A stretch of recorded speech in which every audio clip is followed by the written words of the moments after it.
Hello everyone and welcome to this video. Today I will show you how to put 5x7 on one page on Canva. So guys, go to Canva and click create design and click on search bar for landscape as you can see here, and go to file guys and go to setting and click this option, add the guides as you can see here, and click on custom.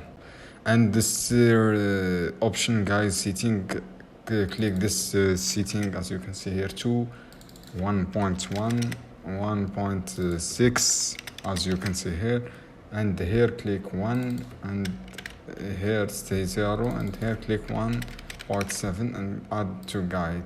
This is how you can guys put two in one page. I hope this video helpful for you. Then don't forget subscribe and like and share this video for more content. See you on another video soon.